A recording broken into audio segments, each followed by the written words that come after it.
تمام تعریفیں اللہ کے لیے ہیں جو بڑا مہربان اور نہایت رحم کرنے والا ہے۔ اللہ پاک سورۃ ابراہیم آیت نمبر 19 میں فرماتے ہیں، الم تارا، کہ تم نے نہیں دیکھا، ان اللہ، کہ اللہ نے خلق السماوات والارض، آسمانوں کو اور زمین کو، بالحق، کی حق کے ساتھ اور بہترین تدبیر کے ساتھ پیدا کیا۔ اللہ پاک ہمیں فرما رہے ہیں کہ کیا تم چلتے پھرتے اس بات پر غور نہیں کرتے کہ اللہ تعالیٰ نے آسمانوں کو، زمین کو کیوں پیدا کیا؟ اللہ پاک نے ہمیں زندگی جیسی نعمت بخشی کیوں؟ اس کے پیچھے کیا مقصد ہے؟ کبھی اس مقصد تک پہنچنے کی کوشش کی؟ بس دنیا کی زندگی میں اتنے مگن ہیں کہ ہمیں بالکل یاد نہیں کہ ہماری زندگی کا مقصد کیا ہے۔ ہماری زندگی کا مقصد ہے کہ ہمیں ایک دن اللہ تعالیٰ کے روبرو کھڑے ہونا ہے۔ ہم میں سے جو لوگ اچھے کام کریں گے وہ جنت میں داخل ہوں گے، اور جو برے کام کریں گے وہ جہنم میں۔ ہم نے کبھی بھی یہ خیال بھی ہمارے ذہن میں نہیں آتا کہ ہماری زندگی کا مقصد کیا ہے، ہم نے اپنے رب کو کیسے راضی کرنا ہے۔ اصل مقصد ہی ہماری زندگی کا ہے کہ ہم نے اپنے رب کو راضی کرنا ہے۔ ہمارے ارد گرد اللہ تعالیٰ کی بہت سی نشانیاں ہیں جو غور و فکر کرنے کے لائق ہیں، لیکن ہم کبھی غور نہیں کرتے۔ صرف عقل والے لوگ ہیں جو غور و فکر کرتے ہیں۔ آگے اللہ پاک فرماتے ہیں، ایشا یذہبکم، اگر وہ چاہے تو لے جائے، وَیَأْتِی، اور لے آئے، اگر وہ چاہے تو تم سب کو لے جائے اور لے آئے، بخلق جدید، تمہاری جگہ ایک نئی مخلوق کو۔ اللہ پاک کہہ رہے ہیں کہ میں چاہوں تو میں تم سب کو فنا کر دوں اور تمہاری جگہ ایک نئی مخلوق کو لے آؤں۔ میرے لیے یہ کچھ بھی دشوار نہیں ہے، کچھ مشکل کام نہیں ہے۔ تم میری نافرمانیوں پہ نافرمانیاں کرتے جا رہے ہو، کرتے جا رہے ہو، کرتے جا رہے ہو، یہاں تک کہ اپنی زندگی کا اصل مقصد ہی بھول بیٹھے ہو۔ کس کے کہنے پہ؟ یہ شیطان ہے جو ہمیں اپنے رب سے دور کرتا ہے۔ تو ہم اپنی اصل زندگی کا مقصد جو ہے وہ بھول کے بیٹھے ہیں۔ یہ دنیا کی زندگی صرف کھیل تماشا ہے، اس کے سوا کچھ نہیں۔ قرآن پاک میں بار بار آتا ہے کہ دنیا کی زندگی محض کھیل تماشا ہے، اور ہم نے اس کھیل تماشے کو ہی اپنی زندگی سمجھ لیا ہے۔ تو اللہ پاک کہہ رہے ہیں کہ تم میری اتنی نافرمانیاں کرتے ہو، میں تو بے نیاز ہوں، مجھے کسی چیز کی پرواہ نہیں ہے، مجھے تمہاری ضرورت نہیں ہے، تمہیں میری ضرورت ہے۔ میں کسی چیز کا محتاج نہیں ہوں، تم میرے محتاج ہو۔ تو اگر میں چاہوں تو تم سب کو فنا کر دوں۔ دیکھیں یہ کتنی بڑی بات ہے، یہ کوئی معمولی بات نہیں ہے جو ہم سے کی جا رہی ہے۔ اور تمہاری جگہ ایسے لوگ لے آؤں، ایسی مخلوق لے آؤں جو تم سے بھی زیادہ میری فرما بردار ہو، میرے حکموں کو مانے۔ اللہ تعالیٰ اس چیز پہ قادر ہے۔ اس سے اگلی آیت میں اللہ تعالیٰ فرماتے ہیں، وما، اور نہیں، ذالک، یہ، اللہ، اللہ پر، بھی عزیز، دشوار۔ اللہ تعالیٰ کے لیے یہ سب کچھ فنا کرنا کچھ بھی دشوار نہیں ہے۔ اللہ پاک چاہے تو ہم سب کو فنا کر کے ایک نئی مخلوق لے آئے، اور ایسی مخلوق جو اللہ تعالیٰ کی فرما بردار ہو اور اللہ تعالیٰ کا حکم مانے۔ وَبَرَزُوا، اور وہ حاضر ہوں گے، للہ، اللہ کے آگے، جمیعاً، سب کے سب۔ وَبَرَزُوا، یہ ماضی کا لفظ ہے، اس مطلب یہ ماضی کے لیے استعمال ہوتا ہے، لیکن اللہ تعالیٰ نے اسے یہاں پہ کیوں استعمال کیا؟ قیامت تو ابھی آنی ہے، ابھی ہوئی نہیں، لیکن اللہ تعالیٰ قیامت کا نقشہ ایسے کھینچ رہا ہے کہ جیسے وہ ہو گیا ہے، جیسے وہ بس سامنے کھڑی ہے، جیسے وہ آ گئی ہے۔ جو چیز ہونے والی ہوتی ہے، جس نے آنا ہے، وہ چاہے کل آئے، چاہے پرسوں آئے، چاہے جب بھی آئے، وہ قریب ہوتی ہے، وہ بالکل دور نہیں۔ اور اللہ تعالیٰ کے لیے تو قیامت بہت ہی نزدیک ہے، بس ہم لوگ یہاں پہ گمان کر کے بیٹھے ہیں کہ جیسے قیامت تو کبھی آنی ہی نہیں، اور ہمیں اپنے رب کے سامنے، اپنے رب کے حضور کبھی کھڑے نہیں ہونا۔ بس دنیا کی زندگی ہے ہمارے لیے محض، ہم ادھر جو بھی چاہیں کرتے جائیں، کرتے جائیں، ہمیں تو کوئی پوچھنے والا نہیں ہے۔ ایسا بالکل بھی نہیں ہے۔ ہمیں ایک دن مرنا ہے، ہمیں موت آنی ہے، ہمیں اللہ تعالیٰ کے حضور کھڑے ہونا ہے۔ کیا کبھی ہم نے یہ سوچا ہے کہ مرنے کے بعد جو زندگی ہوگی وہ کیسی ہوگی؟ اگر نہیں سوچا تو اب سوچیں۔ یہ سب لوگ کہاں سے نکل کے اللہ کے روبرو کھڑے ہوں گے؟ قبروں سے نکل کے، زمین کی تہوں سے نکل کے۔ سب کے سب اللہ تعالیٰ کے سامنے کھڑے ہو جائیں گے، کوئی چھپنے کی جگہ نہیں ہوگی، انسان اگر چھپنا بھی چاہے تو چھپ نہ سکے گا۔ فقالا پھر ضعفاء کمزور لوگ، للذین ان لوگوں سے کہیں گے، نستکبروا جنہوں نے تکبر کیا، مطلب جو بڑے بنتے تھے۔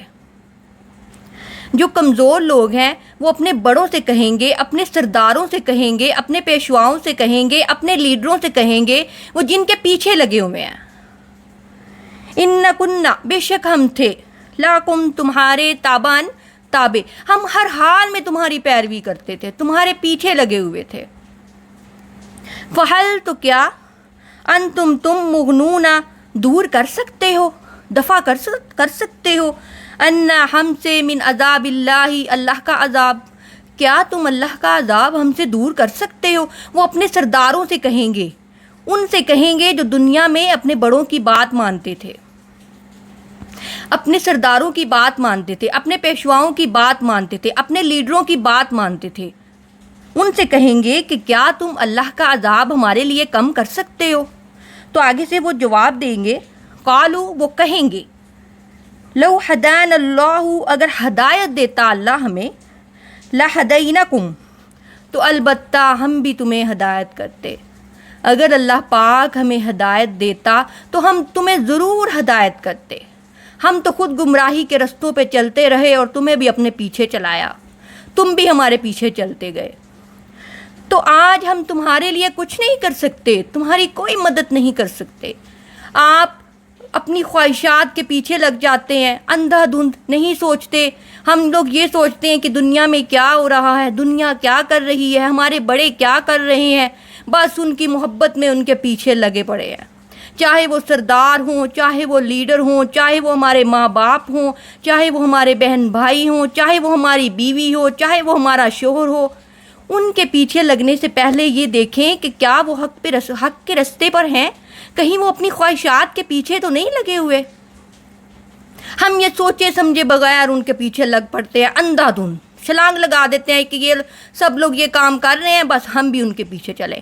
کیا بات ہے، لوگ کہتے ہیں دنیا بھی تو رکھنی ہے، نہیں آخرت میں بھی ہمیں جینا ہے، وہ ہمیشہ کی زندگی ہے، یہاں پہ تو ہمیں مرنا ہے۔ کیا کوئی شخص یہ گمان کر سکتا ہے یا اس کے ذہن میں یہ خیال ہے کہ میں نے 100 سال جینا ہے؟ کوئی بھی ایک شخص ایسا آئے جو یہ کہے کہ اگلے لمحے میں زندہ ہوں یا کل میں زندہ ہوں، وہ اس بات کا دعویٰ کر سکتا ہے؟ ہمیں تو اتنا بھی نہیں پتا کہ ہم نے اگلے پل یا اگلے لمحے زندہ بھی ہونا ہے تو نہیں ہونا، یہ ہمیں نہیں پتا، لیکن ہزاروں سال کا سامان ہم نے اپنے پاس جمع کر کے رکھا ہوا ہے، کس لیے؟ صرف دنیا کی زندگی کے لیے۔ آج ہمیں موت آئے تو ہم نے سوچا ہے کہ مرنے کے بعد کیا ہوگا؟ کبھی ہمارے ذہن میں یہ خیال آیا ہے؟ صحابہ اکرام رویا کرتے تھے، قبروں پر جا کر حضرت عثمان غنی رویا کرتے تھے، وہ یہ کہتے تھے کہ میں نے نبی پاک صلی اللہ علیہ وسلم سے سنا تھا کہ آخرت کی منزلوں میں سب سے مشکل منزل کون سی ہے؟ قبر، اگر انسان اس میں پاس ہو گیا تو بس اس کی اگلی منزلیں بھی آسان ہو جائیں گی۔ کیا ہم نے کبھی یہ سوچا؟ اپنے ماں باپ کے پیچھے مت لگیں، اپنے پیشواؤں کے پیچھے مت لگیں، اپنے لیڈروں کے پیچھے مت لگیں، پہلے دیکھیں کہ کیا وہ حق کے رستے پہ ہیں۔ اس دن وہ دن ایسا ہوگا کہ انسان سب سے بے نیاز ہو جائے گا، اپنے ماں باپ سے دور بھاگے گا، اپنے بہن بھائیوں سے دور بھاگے گا، اپنے بیوی بچوں سے دور بھاگے گا، کیونکہ وہ دن ہی ایسا ہوگا، اور وہ آپ سے دور بھاگیں گے۔ وہ کہیں گے کہ نہیں بھئی، آج تو ہم تمہارے لیے کچھ نہیں کر سکتے، آج ہمارے پاس تمہارے لیے کرنے کے لیے کچھ بھی نہیں ہے، کیونکہ وہ دن ہی ایسا ہوگا۔ آج ہمارے پاس مہلت ہے، ابھی بھی وقت ہے، اللہ سے توبہ کرو، استغفار کرو، ابھی بھی ہے ہمارے پاس ٹائم کہ ہم اللہ سے توبہ کریں، استغفار کریں اور اس کی طرف واپس لوٹ جائیں۔ یہ دنیا ہمیشہ کا رہنے کا گھر نہیں ہے، اس کو ختم ہونا ہے، اس کو فنا ہونا ہے، ہر شخص کو موت آنی ہے۔ ہم جن کے پیچھے لگے ہوئے ہیں ان کو بھی موت آنی ہے، ہم جن کو دیکھ کے فیشن کرتے ہیں ان کو بھی موت آنی ہے، سب کو موت آنی ہے، ہمارے لیڈروں کو موت آنی ہے، ہمارے پیشواؤں کو موت آنی ہے، ہمارے ماں باپ کو آنی ہے، ہمارے بہن بھائیوں کو آنی ہے، کسی نے بھی ہمیشہ زندہ نہیں رہنا۔ اس سے پہلے کہ آخرت میں ہم جا کے شیطان سے جھگڑا کریں کہ ہم سے تو اس نے گناہ کروایا تھا، نہیں، اس دن کوئی چیز نفع نہیں دے گی سوائے انسان کے جو اس نے اپنے خود اچھے عمل کیے ہوں گے۔ اور ہم لوگ دوستیوں کے پیچھے لگ جاتے ہیں، ساری ساری رات دوستوں سے بات کرتے ہیں جو محبت کے چکروں میں پڑے ہوئے ہیں، وہ اپنے جس سے محبت کرتے ہیں ان سے بات کرتے ہیں، اپنی خواہشات کے پیچھے لگے ہوئے ہیں، بس یہ کچھ بھی فائدہ نہیں دیں گی۔ جب ہم پوری طرح ٹوٹ جاتے ہیں تو کس کے پاس آتے ہیں؟ اپنے رب کے پاس۔ ابھی بھی لوٹ آؤ، اس وقت آنے سے پہلے لوٹ آؤ، کیونکہ اس دن کوئی چیز نفع نہیں دے گی۔ تمہارے بہن بھائی، تمہارے ماں باپ، تمہارے دوست سب تم سے دور بھاگیں گے۔ تو وہ لوگ کہیں گے کہ اگر اللہ ہمیں ہدایت کرتا تو ہم بھی تمہیں ہدایت کرتے، ہم تو خود گمراہی کے رستے پہ تھے، تو آج تمہارے لیے کچھ نہیں کر سکتے۔ تو وہ لوگ کہیں گے کہ سواء برابر ہے، علینا ہم پر اجزئنا، خواہ ہم گھبرائیں، ام یا صبرنا ہم صبر کریں، مالانا نہیں ہمارے لیے من محیص کوئی چھٹکارا۔ آج ہمارے لیے برابر ہے کہ ہم گھبرائیں، روئیں، گڑ گڑائیں، چیخیں ماریں، لیکن آج ہمارے لیے کوئی چھٹکارا نہیں ہے۔ پہلے تو جہنمی روئیں گے، گڑ گڑائیں گے، کہیں گے کہ شاید ہمیں کوئی چھٹکارا مل جائے۔ جب وہ روئیں گے، گڑ گڑائیں گے، تھک جائیں گے تو وہ کہیں گے چلو آؤ ہم صبر کرتے ہیں۔